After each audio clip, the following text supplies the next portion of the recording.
friends, it's Gwen. Welcome back to my channel. Today I'm going to be giving you some short book recommendations. There's something satisfying about a short book, a complete story told in a little itty bitty space.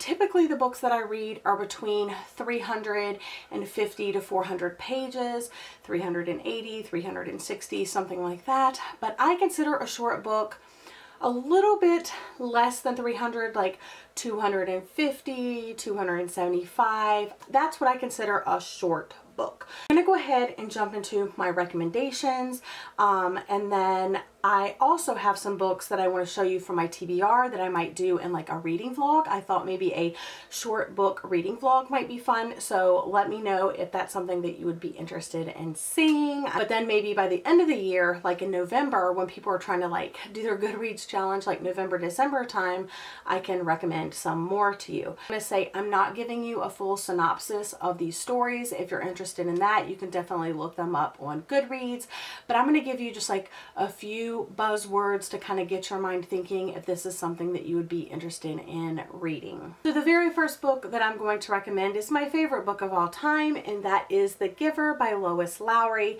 This is my favorite book of all time. It's quick, short, to the point. That's how the writing is, and it's just very powerful. Next up is Everything I Never Told You by Celeste Ng. I read this past summer when I was in the Bahamas, and I just really enjoyed the story. Again, it's a nice short one. It's set in the 1970s, and I think that if you're looking for like a character-driven story or like a family-driven story, this is a really good one to pick up. Next up, I'm going to pick two Nina LaCour books, We Are Okay by Nina LaCour and Hold Still by Nina LaCour. I enjoyed both of these stories, but I definitely enjoyed Hold Still more. These books both have a very like dreamy, fuzzy written quality to them. You just feel like you're in a dream, or you're reading about a character that's in a dream or that will wake up from a dream, but they both do have some trigger warnings, so definitely look these up if you are interested in picking them up. Definitely explore life after trauma and grief and things like that. Next up, I think on every short book recommendation, people that have read the Wayward Children series are going to recommend it to you. Currently there are 4 books out in this series, and every January a new one comes out. I'm not sure how long this series will go on, but I thoroughly enjoy it. It's very fairy tale like and very interesting, and it's just like beloved here on BookTube in the book verse. So you definitely have to check it out if you haven't. And there are several books in this series, and they're all under 200 pages or right at 200 pages. I'm gonna recommend Perfect Days by Raphael Montes. This is a book that reminded me a lot of You by Caroline Kepnes. So if you liked that story premise, this one reminded me a lot of it. Also, it's just like very eerie and creepy. For you nonfiction readers out there, I wanted to recommend The Stranger in the Woods, The Extraordinary Story of the Last True Hermit. Very long title. I picked this up on a whim, and it tells the story about this guy who becomes a hermit and lives in the woods undetected for many years in very harsh conditions, and it's just very interesting. And yeah, I probably want to reread this. Next up, I'm going to recommend If I Was Your Girl by Meredith Russo. This is the first book I read by this author, and I actually enjoyed this one more than Birthday by Meredith Russo. This one is about a trans teen, so definitely check out trigger warnings if you are looking to go into this book, but I found it very powerful and well written. Next up, I'm going to recommend Fierce Kingdom by Jen Phillips. Those that don't get very squeamish, because this is very graphic, but it's definitely a page turner. So it's a thriller about a mother and her son that get trapped in a zoo when these madmen are going around shooting people in the zoo, humans and animals. So it's very graphic in that way, but if you can stomach that type of thing, it's definitely a page turner. Katie Met Cassidy by Camila Perry. This is a female friendship story. It's also a very quick read. It's LGBT friendly, and I just really enjoyed this story, and I haven't heard enough people talk about it. Next up, I would like to recommend Sometimes I Lie by Alice Feeney. This is a very interesting premise and holy plot twists. Another recommendation for my nonfiction readers out there is The Glass Castle by Jeanette Walls.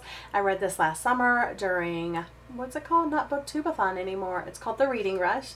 And I also watched the movie, so if you're interested in this memoir about people kind of like down on their luck and having to like move a lot and kind of like the poorer side of things, you can also check out the movie afterwards. Obviously the book is better, but I really liked the movie as well. I loved the acting in it, and I liked the inclusion of like actual photos of the family. So that was really good. Next up, I have 3 recommendations for you. I don't actually have the physical copies with me. The first being Evidence of the Affair by Taylor Jenkins Reid. It's 115 pages. It's set in the 1970s, and it's basically letters back and forth between a man and a woman, and the woman writes to the man saying, I think that my husband is having an affair with your wife.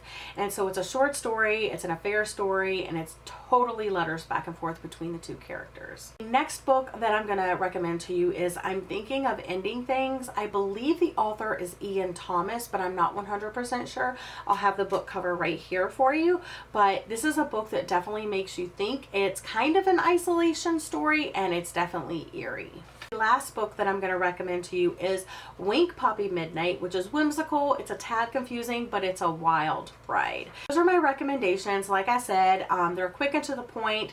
The author has to flex their writing skills pretty quickly. They're great for readathons or like just busy times in your life. If you go on a quick vacation, it's a good thing to grab a short book. They don't take a lot of space up on your shelves. It's great to add to your Goodreads numbers. So there's tons of reasons to pick up and enjoy short books. If you have any other recommendations, definitely leave them in the comment section down below. Now I would like to show you a few from my shelves. I grabbed 6 of them that I hope to maybe do in a short book reading vlog. The first is The Catcher in the Rye by J.D. Salinger. This is a book that's obviously been around forever. It's a classic. I've never read it. I want to get to it. Next up is another classic by Sylvia Plath. This one is The Bell Jar. I actually attempted to read this once before, and I just couldn't get in the right headspace at the time, but I think I'm about there and ready to tackle it. Next up is a book that I have heard absolutely nothing but 5-star reviews about, and that is The Smell of Other People's Houses by Bonnie Sue Hitchcock. Every single person that I have heard talk about this book has given it 5 stars, and that just makes me so intrigued. And the other 3 books are all book of the month books, like backlist book of the month books. So this one is Goodbye Vitamin by Rachel Kong. And I'm not sure what this is about, but it came out in July of 2017, and freshly disengaged from her fiance and feeling that life is not turned out quite the way she planned, 30-year-old Ruth quits her job, leaves town, and arrives at her parents' home to find family life more complicated than she realized. So I'm interested in that one. And then I also picked up All Grown Up by Jamie Attenberg. This is Andrea Byrne. When her therapist asks the question, Andrea knows the right things to say. She's a designer, a friend, a daughter, a sister. But what she leaves unsaid, she's alone, a drinker, a former artist, a shrieker in bed, captain of the sinking ship that is her flesh, that feels the most true. Last one, I actually mentioned how short this was, The Line That Held Us, and this is written by David Joy, and this is one I'm a little nervous about because it takes place like in the woods, and I'm very like nervous about like animal stuff in books. But this is when Darrell Moody went hunting after a monster buck, a kill that could make the difference between meat for the winter and an empty freezer. He never expected he'd accidentally shoot a man digging ginseng. Worse yet, he killed a brewer, a family notorious for vengeance and violence. So it's about this accidental death and what happens afterwards. So that's kind of like, those are some short books that are on my TBR that I'm interested in. But like I said, if you have any recommendations, definitely leave them in the comment section down below, and I will take those into consideration for the future. But that's all for today's video. I hope that I gave you some recommendations that you haven't heard before, and I'll see you again in my next video. Bye!